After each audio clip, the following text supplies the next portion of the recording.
저 다 쓰러져가는 집주석이나 가져가. 너의 그 천안 수준에 딱 어울리니까. 마당에 있는 저 지저분한 장독들도 다 쳐줄게. 서윤아, 내가 지금 엄청 봐주고 있는 거야.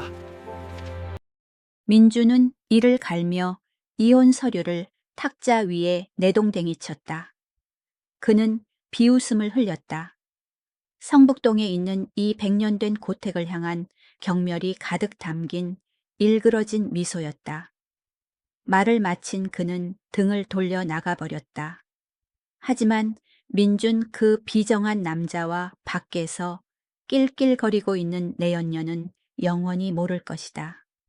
시어머니가 마지막 숨을 거두는 순간까지 목숨 바쳐 지켜온 비밀을, 고독한 며느리에게 남겨진 깨진 항아리 깊은 바닥 아래 우리 모두의 운명을 바꿀 무언가가 잠들어 있다는 사실을 말이다.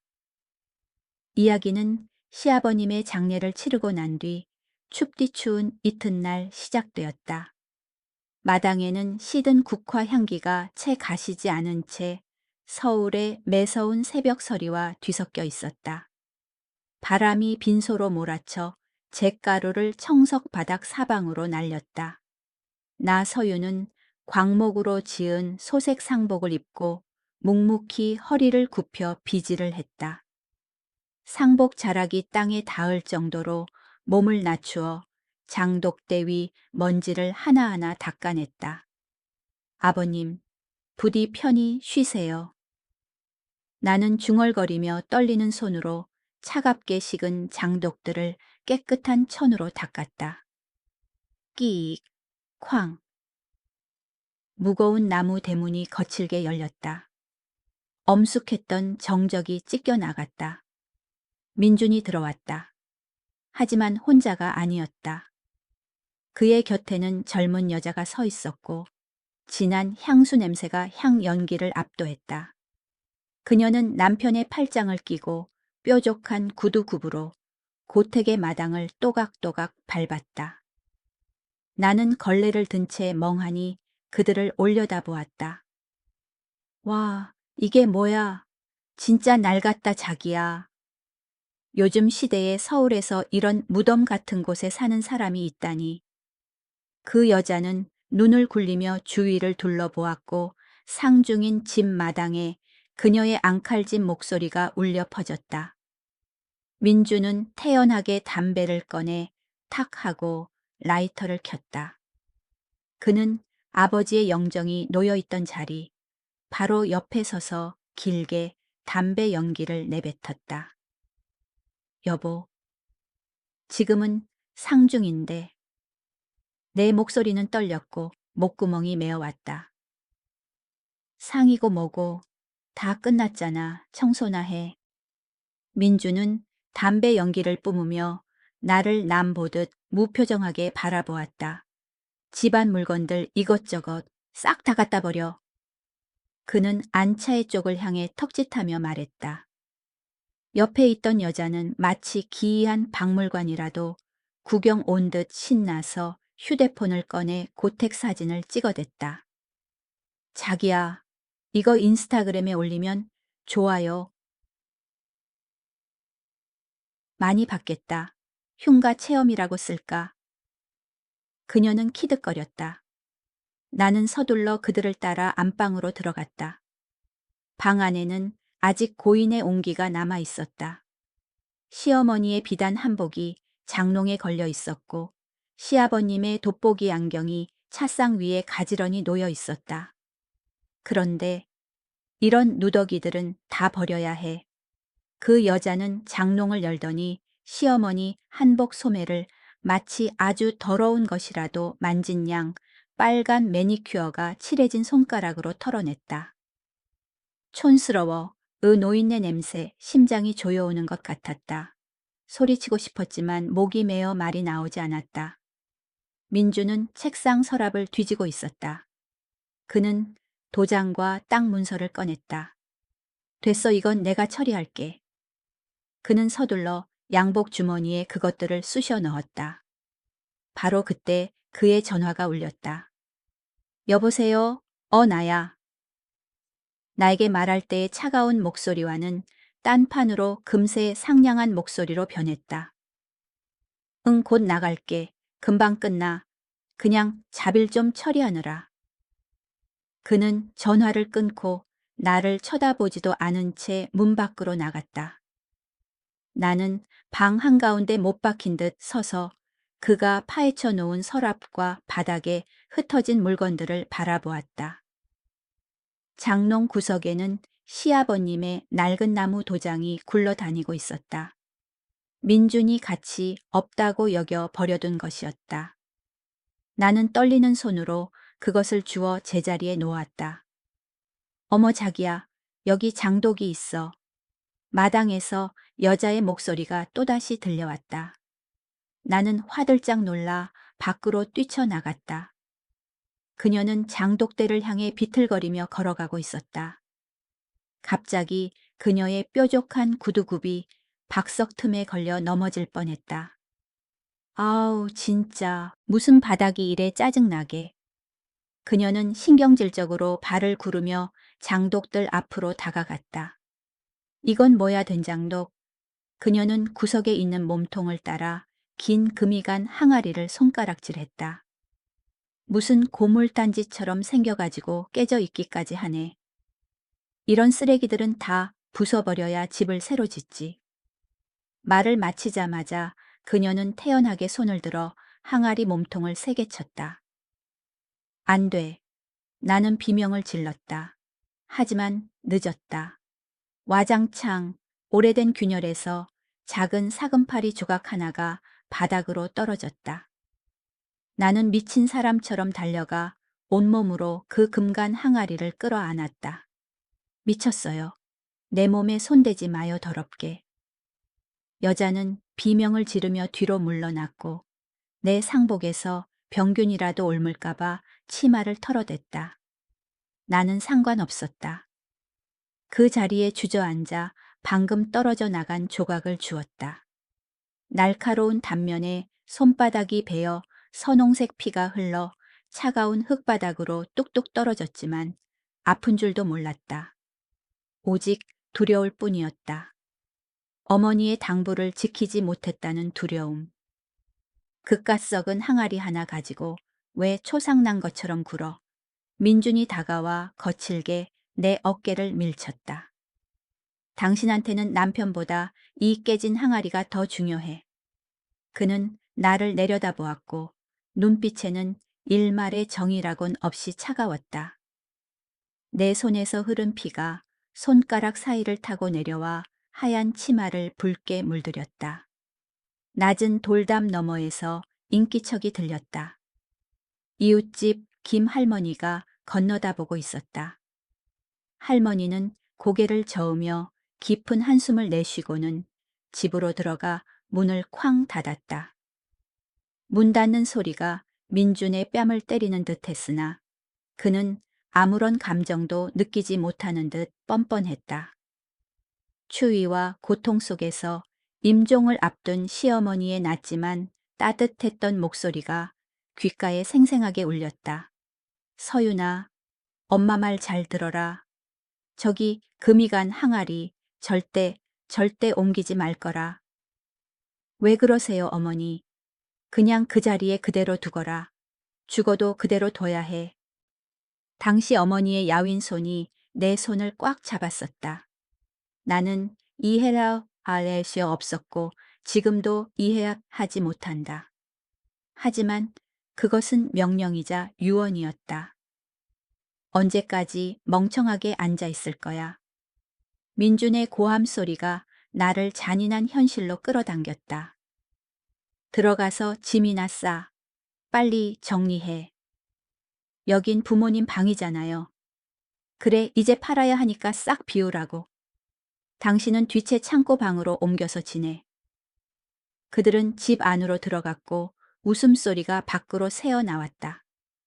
나는 마당에 털썩 주저앉았다. 해질녘의 그림자가 침묵하는 장독들 위로 길게 드리워졌다. 총 23개의 장독이 줄지어 서 있었고 고고하고 침묵했다. 왜 어머니는 이 금간 항아리를 그토록 지키라고 하셨을까? 나는 몰랐다. 바로 그 운명적인 균열이 이 집안의 사람과 짐승 복과 화를 조용히 가르고 있다는 것을. 기억이 슬로모션처럼 밀려왔다. 내가 인사를 드리러 성북동 이 고택에 처음 발을 들였던 날이었다. 우와, 장독이 정말 많네요, 어머님. 나는 탄성을 질렀었다. 그때 시어머니는 인자하게 웃으셨다. 우리 집안이 3대째 지켜온 장독들이란다. 장맛이 좋고 나쁨은 장독을 지키는 사람의 마음가짐에 달렸지. 그때 민주는 밖을 내다보며 중얼거렸었다. 이런 구석진 곳 팔면 돈 꽤나 될 텐데. 처음부터 그의 마음은 이곳에 없었다. 그 후 몇 년 동안 나는 그림자처럼 살았다. 매일 새벽같이 일어나 쌀뜨물로 마루를 닦아 윤을 냈다. 어머니가 가르쳐 주신 대로 장독 하나하나를 닦았다. 위에서 아래로 부드럽게 닦거라. 옹기는 사람보다 상처받기 쉽단다.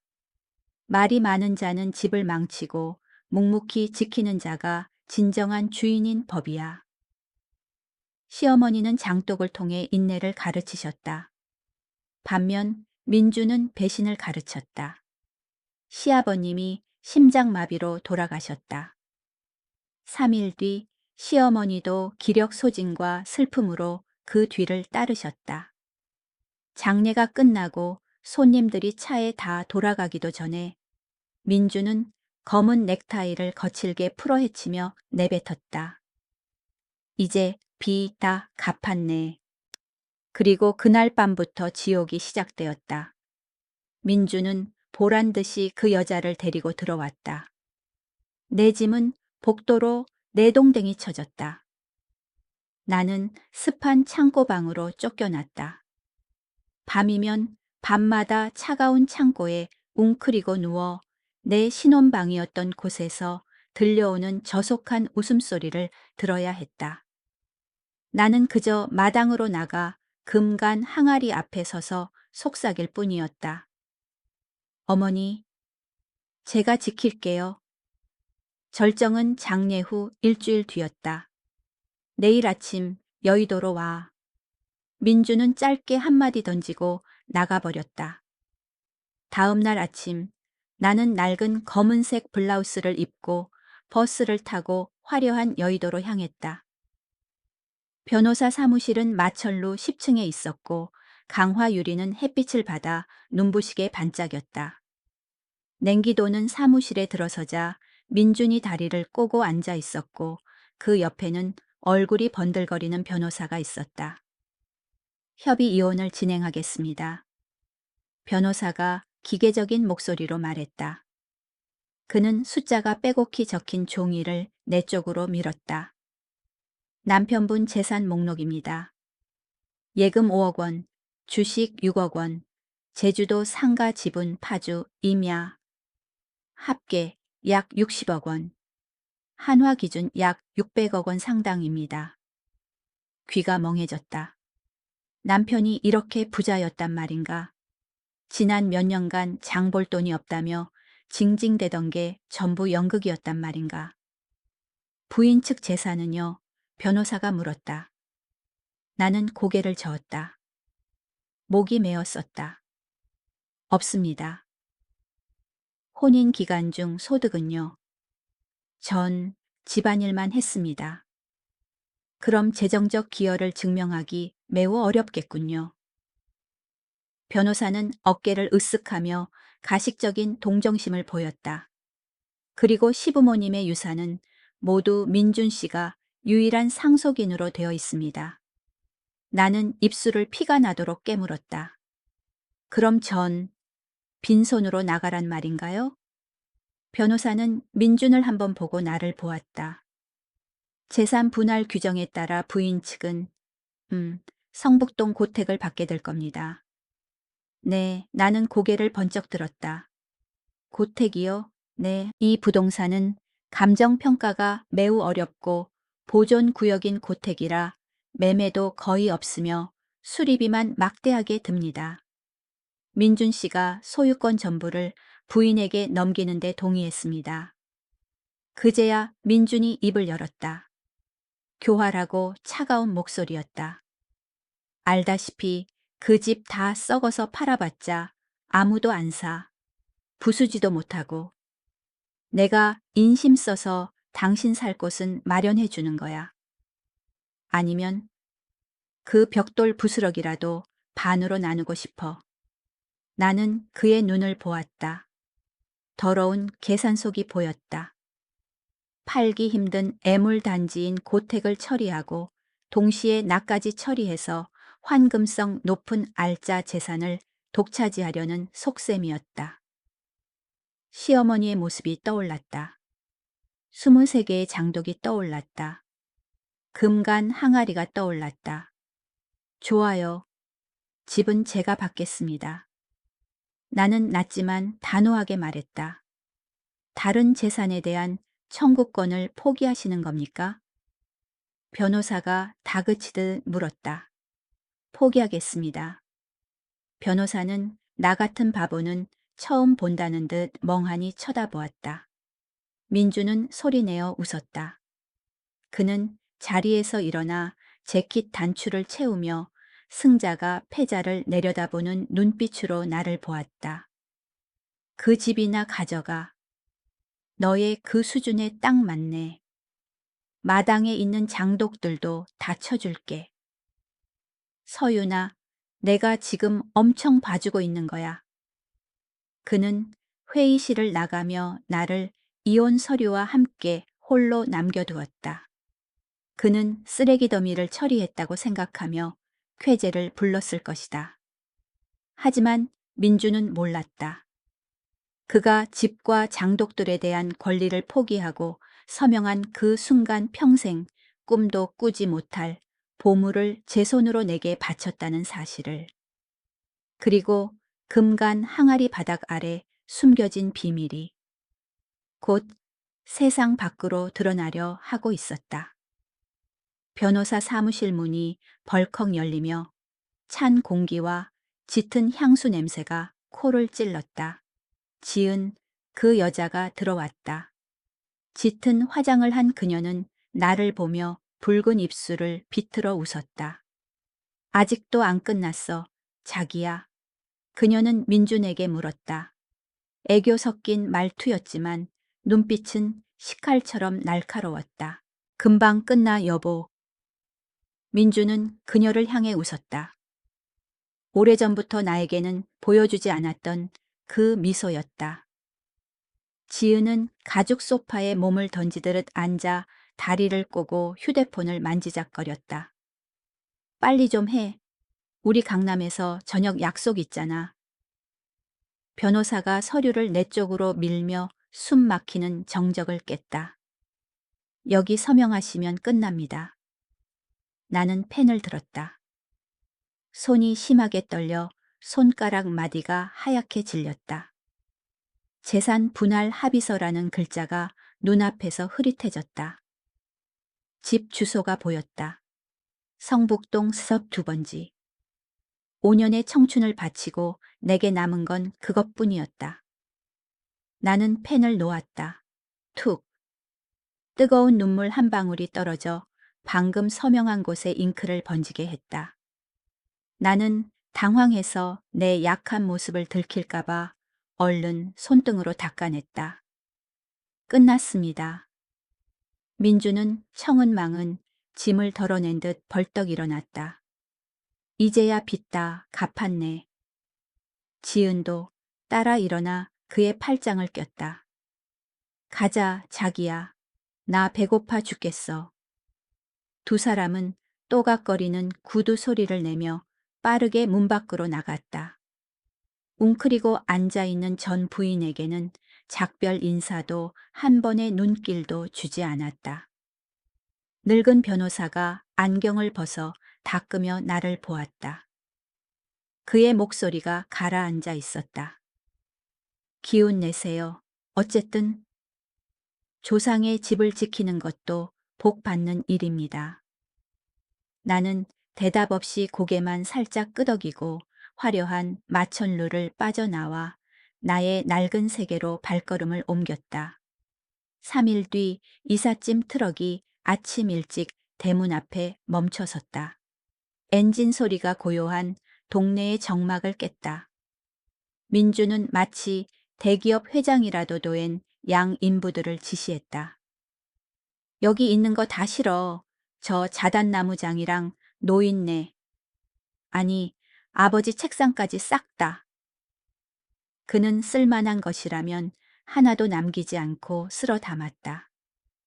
옷가지며 입을 돈이 될 만하다고 생각되는 시아버님의 유품 상자들까지. 나는 기둥에 기대어 집이 텅 비어가는 모습을 묵묵히 지켜보았다. 민주는 자신의 승용차에 올라타 트럭 뒤를 따라 쌩안이 가버렸다. 먼지가 자욱하게 일었다. 대문이 쾅 하는 메마른 소리를 내며 닫혔다. 그렇게 나는 공식적으로 혼자 남겨졌다. 이혼 후 첫날 밤 집은 무서울 정도로 넓었다. 문틈으로 들어온 바람이 귀신 울음 같은 소리를 냈다. 나는 안방에서 잘 엄두가 나지 않아 예전에 식모가 쓰던 작은 방에 몸을 웅크렸다. 나의 고독한 삶은 그렇게 시작되었다. 하지만 무너지지 않았다. 나는 여전히 새벽 4시 30분에 일어나는 습관을 지켰다. 여명의 고요 속에서 텅 빈 방들을 닫고 찢어진 창호지를 다시 바르고 콩기름 먹인 걸레로 마루를 닦았다. 마치 종교 의식처럼 시어머니가 여전히 앉아서 나를 지켜보고 계신 것처럼 모든 일을 해 나갔다. 시간이 흘러 어느덧 한 달이 지났다. 서울에 장마가 시작되었다. 밤낮으로 추적추적 내리는 비 때문에 고택은 더욱 적막해졌다. 드물게 비가 갠 어느 아침 나는 장독대를 살피러 나갔다. 흙냄새가 비릿하게 올라왔다. 금간 항아리를 덮어둔 천을 걷었다. 다행히 빗물은 스며들지 않았고 된장은 여전히 구수한 냄새를 풍겼다. 그런데 기이한 점이 눈에 들어왔다. 마당의 흙은 장맛비에 온통 질척거렸지만 유독 이 금간 항아리 주변을 둥글게 감싼 흙 많은 이상하리 많지 보송보송했다. 빗물이 닿자마자 고이지 않고 쑥 빠져버린 듯했다. 왜 이러지? 나는 중얼거리며 무릎을 꿇고 흙을 만져보았다. 느낌이 묘했다. 이 부분의 흙은 다른 곳보다 더 단단하고 다져져 있었다. 본능적으로 뭔가 예사롭지 않음을 느꼈다. 며칠 뒤 햇살이 마당을 말려줄 때 다시 청소를 하러 나갔다. 이번에는 빗자루가 항아리 밑동 주변에 얇은 흙을 쓸고 지나가자 희미하게 네모난 윤곽이 드러났다. 심장이 쿵쾅거렸다. 나는 작은 모종삽을 가져와 조심스럽게 윗부분 흙을 걷어냈다. 비에 씻겨 내려간 흙 아래로 평평하고 차가운 회색 돌판이 모습을 드러냈다. 돌판 가장자리에는 사람 손가락이 딱 들어갈 만한 작은 홈이 파여 있었는데 그 부분은 닳고 닳아 반질반질했다. 분명 누군가 자주 손을 댄 흔적이었다. 시어머니의 손때였다. 항아리 옮기지 마라. 어머니의 목소리가 귓가에 맴돌았다. 어머니는 항아리를 옮기지 말라고 하셨지 그 아래를 열어보지 말라고는 하지 않으셨다. 나는 며칠 동안 죽은 듯이 고민했다. 호기심과 가문에 얽힌 비밀에 대한 예감이 나를 재촉했다. 결국 어느 새벽 나는 향을 피우고 시부모님께 용서를 구하는 절을 올린 뒤 결심을 굳혔다. 있는 힘을 다해 홈에 손을 걸고 이를 악물며 돌판을 밀었다. 끼익, 쿵. 돌이 갈리는 소리가 소름 끼치게 울렸다. 돌판이 서서히 움직였다. 지하 깊은 곳에서 차가운 공기가 확 뿜어져 나왔다. 세월의 묵은내, 오래된 종이 냄새, 그리고 먹 냄새가 섞여 있었다. 내 발밑으로 흙으로 된 계단이 있는 좁은 통로가 칠흑 같은 어둠 속으로 이어져 있었다. 나는 떨리는 손으로 휴대폰 손전등을 켜고 한 발 한 발 내려갔다. 한 계단, 두 계단. 깊이 내려갈수록 공기는 차가워졌다. 지하 3미터쯤 내려갔을까? 갑자기 공간이 넓어졌다. 그곳은 큰 돌로 견고하게 지어진 비밀 지하실이었다. 손전등 불빛이 방을 훑었다. 나는 놀라움에 휴대폰을 떨어뜨릴 뻔했다. 돌벽을 따라 검게 칠한 나무 선반들이 늘어서 있었고 그 위에는 정교하게 조각된 오동나무 상자들이 줄지어 있었다. 숨을 죽이고 첫 번째 상자로 다가갔다. 떨리는 손으로 뚜껑을 열었다. 안에는 누렇게 변색되었지만 한자 필체가 여전히 선명한 고서가 들어 있었다. 동국여지승람, 동고유, 디성란. 나는 비명이 튀어나오는 것을 막으려 입을 틀어 막았다. 사학과 출신인 나는 이것이 조선시대의 지리서이자 진정한 국보급 유물이라는 것을 단번에 알 수 있었다. 두 번째 상자를 열었다. 비취색이 감도는 백자 찻잔이 있었고 바닥에는 왕실 전용 가마인 관요 관야우의 붉은 낙관이 찍혀 있었다. 세 번째 상자는 긴 두루마리 그림이었다. 떨리는 손으로 그림을 펼치자 웅장한 산수가 생생하게 눈앞에 펼쳐져 전율이 일었다. 그림 구석에 적힌 낙관은 두 글자였다. 겸재, 치엔자이. 세상에. 나는 자리에 주저앉았다. 이것은 조선시대 최고의 화가 겸재 정선의 산수화였다. 이 그림 하나만으로도 성북동 일대를 다 살 수 있을 터였다. 나는 가장 안쪽에 있는 작은 나무 상자를 열었다. 이번에는 유물이 아니라 오래된 땅 문서 뭉치와 누렇게 바랜 편지 봉투가 있었다. 익숙한 시어머니의 글씨체였다. 며느리 서윤에게 네가 이 글을 읽고 있다면 이곳까지 내려오는 길을 찾았다는 뜻이겠구나. 내 예상대로다.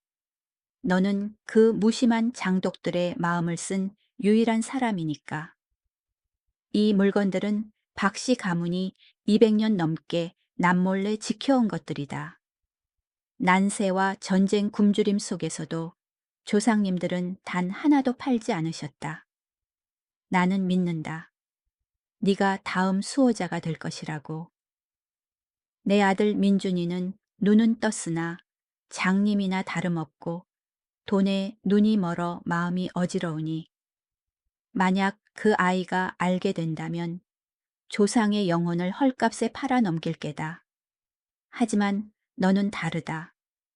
너는 자신을 지킬 줄 알고 묵묵한 가치를 소중히 여길 줄 아는 사람이다.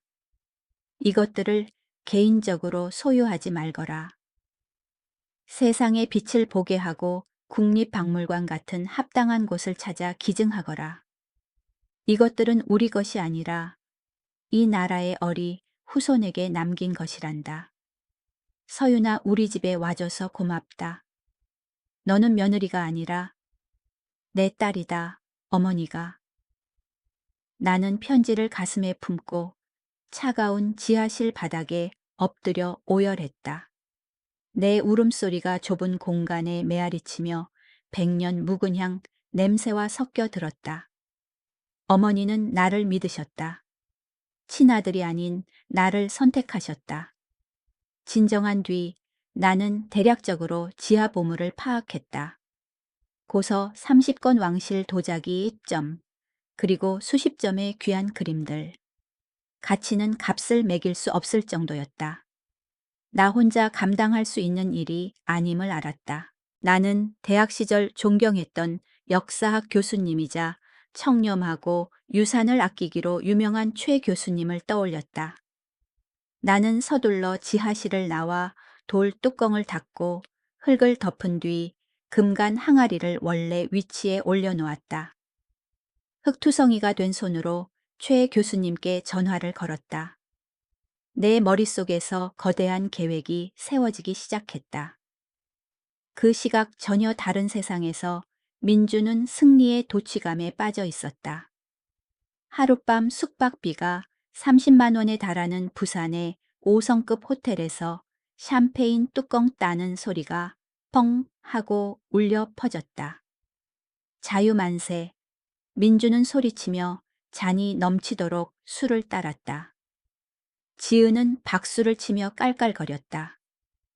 그 구질구질한 감옥에서 탈출한 거 축하해. 자기야. 다음 날 민주는 3천만 원짜리 명품 시계를 질렀다.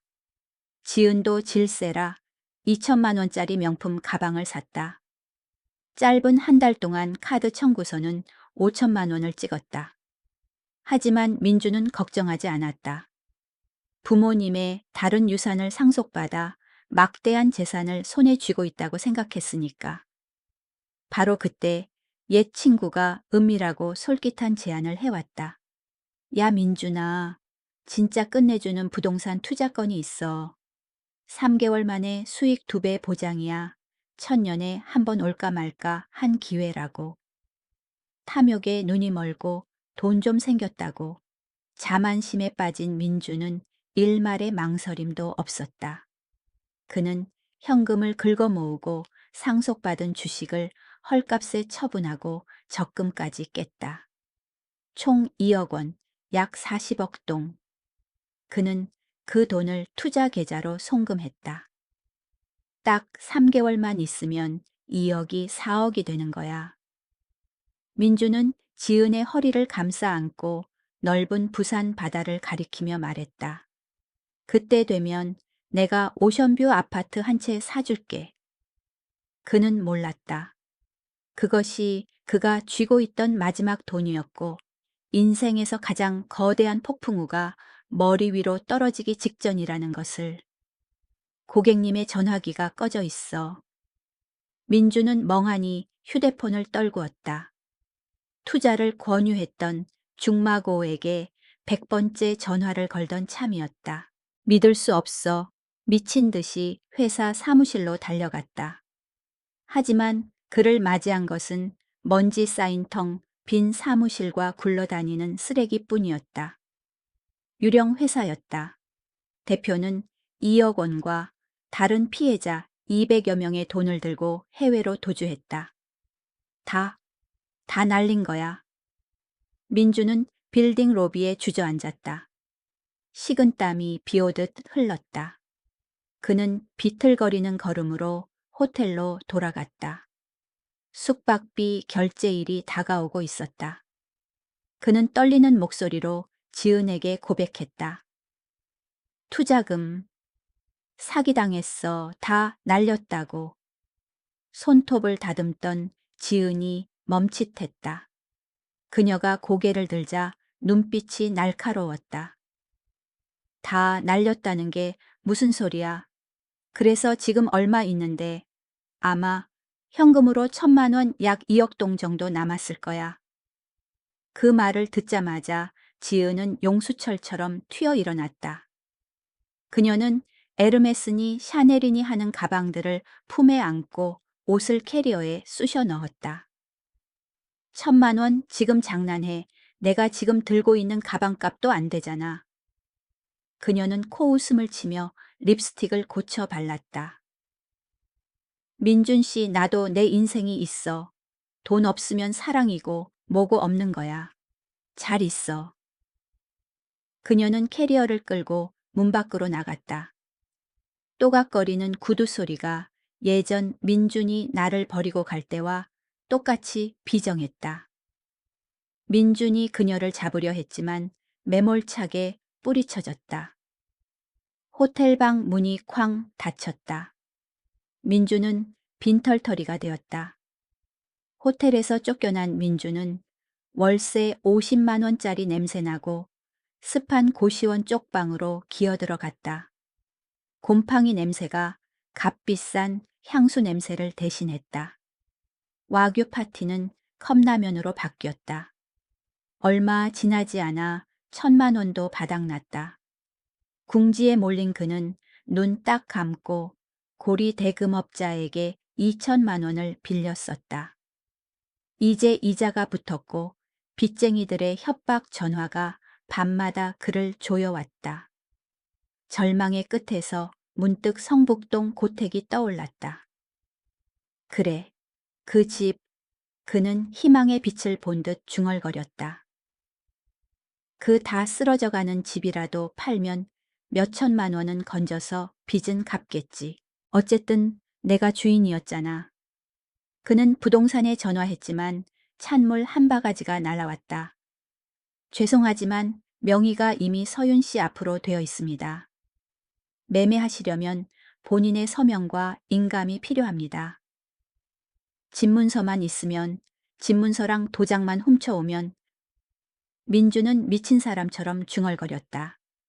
그날 밤 그는 모자를 눌러 쓰고 검은 속셈을 품은 채 옛집으로 향하는 야간 버스에 몸을 실었다. 집문서를 훔칠 생각이었다. 어둠이 민준을 감싸고 있을 때 성북동 고택의 지하에서는 찬란한 서광이 비치고 있었다. 나는 고고학 분야의 권위자인 최 교수님을 집으로 초빙했다. 비밀 지하실의 형광등 불빛 아래 하얀 장갑을 낀 노 교수의 손이 고서의 책장을 넘기며 떨리고 있었다. 세상에, 서윤 양. 감격에 겨워 목소리가 갈라졌다. 이건 평범한 골동품이 아닙니다. 이 동국 여지승남, 원본하며 겸재 산수화까지. 이건 보물입니다. 국보급이에요. 나는 조용히 서 있었다. 심장이 쿵쾅거렸다. 이것들의 가치는 경매에 내놓으면 자손 대대로 떵떵거리고 살 수 있을 겁니다. 최 교수는 나를 떠보듯 쳐다보았다. 파실 생각입니까? 나는 마음속으로 시어머니의 영정을 그리고 선반 위에 잠든 보물들을 바라보았다. 아니요, 어머니 말씀대로 하고 싶습니다. 나는 단호하게 대답했다. 모두 국가에 기증하겠습니다. 최 교수는 놀란 표정을 짓더니 내게 깊이 허리 숙여 경의를 표했다. 부인은 진정 자격 있는 수호자입니다. 우리는 비밀리에 계획을 세웠다. 고서는 서울대 규장각으로 도자기는 국립박물관으로, 그림은 국립현대미술관으로 갈 것이었다. 하지만 바로 그 운명의 밤 최 교수님을 배웅하고 불을 끄고 잠자리에 들렸는데 골목 어귀에서 개 짖는 소리가 요란했다. 꾀죄죄한 몰골의 민준이 담을 넘어 마당으로 들어와 있었다. 그는 살금살금 복도를 지나 내 방 문을 따고 문서를 찾으려 했다. 하지만 문은 잠겨 있었다. 그는 화가 나서 마당으로 나왔다가 우연히 장독대를 보게 되었다. 희미한 달빛 아래 금간 항아리 주변 흙이 새로 파헤쳐진 흔적이 보였다. 이 년이 여기에 뭘 숨겼나 탐욕이 꿈틀거렸다. 그는 무릎을 꿇고 야생동물처럼 흙을 파헤쳤다. 돌판이 만져졌고 지하실 뚜껑이 보였다. 덜컥. 갑자기 마당의 조명이 대낮처럼 환하게 켜졌다. 민주는 소스라치게 놀라 뒤로 낮아빠졌다. 얼굴에서 핏기가 싹 가셨다. 나는 마루 끝에 서서 휴대폰 화면을 켠 채 차갑게 그를 내려다보고 있었다. 여기서 무슨 짓이죠? 나는. 민주는 당황해서 말을 더듬으며 허둥지둥했다. 그는 나를 보고 살짝 열린 지하실을 보고는 식은땀을 흘렸다. 경찰에 신고했어요. 골목 입구에 와 있을 거예요. 말이 끝나자마자 사이렌 소리가 성북동의 정적을 찢었다. 붉고 푸른 경광등 불빛이 마당을 훑었다. 민주는 당황하여 담을 넘어 도망치려 했지만 들이닥친 경찰들이 깨진 장독 파편 옆에서 그를 제압했다. 그는 주거침입 죄로 수갑을 찼다. 한때 잘나가던 전 남편이 잡범처럼 끌려가는 모습에 통쾌함보다는 연민이 느껴졌다. 그는 무거운 벌금형과 전과 기록을 남기게 되었고 인생은 더욱 암담해졌다. 그의 가을 서울 거리에 은행잎이 노랗게 물들었다. 충격적인 뉴스가 모든 주요 신문의 한 면과 방송을 장식했다. 성북동 고택에서 조선시대 보물 발견, 기증자 박서윤 씨.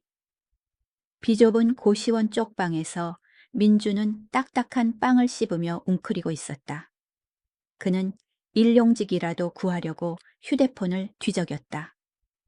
그러다 불현듯 뉴스가 눈에 들어왔다. 손이 덜덜 떨렸다. 그는 기사를 탐욕스럽게 읽어 내려갔다.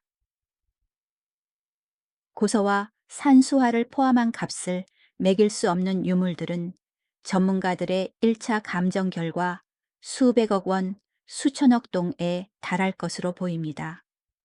놀라운 점은 이 보물들이 보관되어 있던 장소가 바로 집 마당의 장독대 아래 비밀 지하실이었다는 것입니다. 장독대 아래 민주는 멍해졌다. 휴대폰이 손에서 미끄러져 더러운 바닥으로 떨어졌다. 기억이 홍수처럼 밀려왔다. 장례식 날 그 금간 항아리를 깨뜨릴 뻔했던 기억. 장독대가 쓰레기라며 주차장이나 만들자고 했던 기억. 그날 밤 지하실 뚜껑에 손을 대고도 그 아래 무엇이 있는지 몰랐던 기억. 그리고 가장 고통스러운 기억. 그가 비웃으며 이혼 서류를 내 얼굴에 던지던 순간. 저 다 쓰러져가는 집구석이나 가져가. 마당에 있는 장독들도 다 쳐줄게. 수백억. 민주는 고통에 찬 비명을 지르며 곰팡이 핀 벽에 머리를 찧었다. 머리카락을 쥐어뜯으며 눈물 콧물을 흘렸다. 알고 보니 그는 금광 위에 서 있었던 것이다. 자신의 무지와 오만 때문에 굴러들어온 부귀영화를 제 발로 차버린 것이었다. 내가 다 버렸어. 민주는 차가운 방바닥에 쓰러졌다. 그의 처절한 울음소리가 어두운 방 안에 울려 퍼졌지만 이제 아무도 들어주는 이 없었고 아무도 그를 동정하지 않았다. 삶은 달걀 냄새, 땀 냄새 수십 명의 낯선 사람들이 코를 고는 소리. 그것이 민준의 새로운 현실이었다. 그는 싸구려 찜질방의 얇은 매트 위에서 몸을 웅크리고 있었다. 이곳은 서울에서 갈 곳 없는 자들의 마지막 피난처였다. 민주는 벽걸이 TV에서 나오는 저녁 뉴스를 올려다보았다. 화면에는 국립박물관에 고귀하게 전시된 순백의 도자기들이 나오고 있었다. 그 아래로 큰 자막이 지나갔다. 국보급 보물을 기증한 숨은 공로자, 문화유산 지킴이 서윤 씨. 민주는 쓴침을 삼켰다. 떨리는 손으로 휴대폰을 켜고 SNS를 훑었다. 발리에서 비키니를 입고 환하게 웃고 있는 지은의 사진이 눈에 들어왔다. 그녀 옆에는 금목걸이를 주렁주렁 매단 뚱뚱한 남자가 있었다. 다 내가 걷어찼어. 민주는 찜질방의 소음 속에서 힘없이 중얼거렸다. 여기저기 일자리를 구하려 했지만 전과 기록 때문에 문전박대당했다. 결국 막다른 골목에 몰린 그는 도시 빈민가로 흘러들어 편의점 야간 아르바이트로 겨우 입에 풀칠이나 하며 살게 되었다.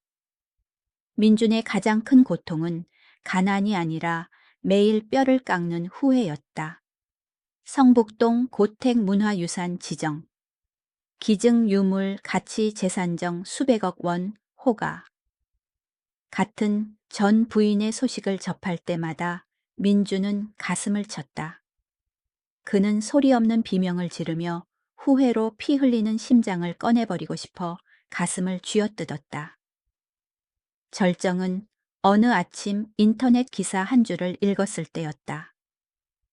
독지가 서윤 씨의 전 남편 과거 주거 침입 전과자로 현재 빈곤한 생활 중. 전 부인과는 정반대의 삶. 으악. 민주는 상처 입은 짐승처럼 울부짖으며 휴대폰을 벽에 던졌다. 액정이 산산조각 났다. 내 손 안에 있었는데 다 내 거였는데.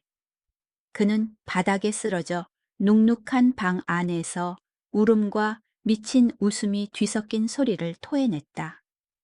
그 사이 성북동 고택의 시간은 더디고 다정하게 흘렀다. 오늘은 시어머니의 첫 기일이었다. 서유는 안개가 걷히기도 전에 일어나 장독을 닦았다. 어머니, 저 잘 살고 있어요.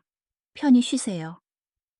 그녀는 속삭이며 항아리 뚜껑을 부드럽게 어루만졌다. 오후가 되자 마당은 웃음소리로 가득 찼다. 동네 아이들이 공책과 펜을 들고 우르르 몰려왔다. 서유는 집에서 무료 한자 및 서예 교실을 열었다. 선생님, 이 글자는 무슨 뜻이에요? 눈이 동그란 아이가 물었다. 서유는 미소 지으며 아이의 손을 잡고 한 획 한 획 써 내려갔다. 이건 사람인 렌 자야. 사람이 되려면 똑바로 서고 바르게 살아야 한다는 뜻이란다. 네, 선생님. 이제 동네 사람들은 그녀를 존경을 담아 선생님이라고 불렀다. 그녀의 삶은 더 이상 외롭지 않았다. 문화재청에서 고택 수리비를 지원해 주어 최신식 난방시설도 갖추게 되었다. 겨울 추위나 경제적인 어려움은 더 이상 없었다. 어느 늦은 밤 달이 높이 떴을 때 서유는 장독대 앞에 조용히 섰다. 새 장독 하나가 추가되어 총 24개가 되었다. 하지만 금간 항아리는 여전히 예전 그 자리 가장 중요한 위치에 놓여 있었다. 멀지 않은 골목 어귀, 전봇대 뒤에 초라한 그림자 하나가 숨어 있었다. 민준이었다. 그는 훔치러 온 게 아니라 그저 보러 왔다. 창호지 문 너머로 새어나오는 따뜻한 노란 불빛을 보았다. 아이들이 글 읽는 소리를 들었다. 그리고 달빛 아래 당당하게 서 있는 장독대를 보았다. 저기에 수백억이 있었는데 내가 쓰레기처럼 버렸어. 민준의 뺨 위로 짠 눈물이 흘러내렸다. 그는 깨달았다. 잃어버린 건 돈뿐만이 아니었다. 따뜻한 가정, 훌륭한 아내, 그리고 사람으로서의 자격까지 잃어버린 것이다. 민주는 너덜너덜한 옷깃을 여미고 쓸쓸히 등을 돌렸다. 그의 그림자는 빈민가의 어둠 속으로 사라졌고 다시는 돌아오지 않았다. 다시 여름이 왔다. 소나기가 한 차례 지나간 뒤 흙내음과 풀 냄새가 진동했고 구수한 장 냄새가 어우러졌다. 서유는 여느 때처럼 장독을 닦았다. 위에서 아래로 부드럽게 소중하게.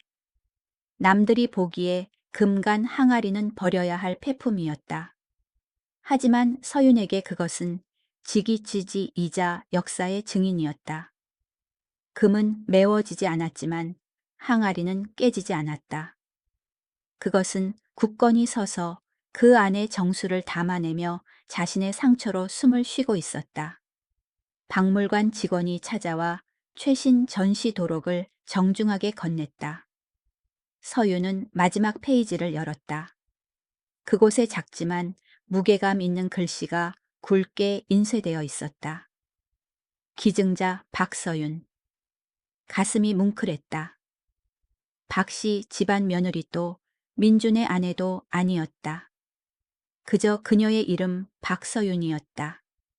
그녀는 욕심내지 않고 묵묵히 고개를 숙여 옛 가치를 지켰고 이제 세상이 고개를 들어 그녀를 인정해 주었다. 선생님, 내일 또 올게요. 아이들이 대문 밖에서 제잘거리며 손을 흔들었다. 서윤은 미소 지으며 마주 손을 흔들었다. 저녁 바람이 불어와 금간 항아리의 뚜껑이 덜그럭거리며 웃는 소리를 냈다. 어머니 같사거. 그녀는 짙은 보라색으로 변해가는 하늘을 올려다보았다. 어머니 말씀대로 했어요. 지키고 탐내지 않고 모든 것을 제자리로 돌려놓았어요. 밤이 깊어가고 서울 하늘에 별이 반짝이기 시작했다. 마당 아래 금간 항아리와 온전한 항아리들이 모두 제자리에서 평온하고 안연하게 서 있었다. 그녀에게는 지켜야 할 것이 있고 돌아갈 집이 있으며 무엇보다 온전히 자신으로 살아갈 자유로운 삶이 남아 있었다. 서윤에게는 그것으로 충분했다.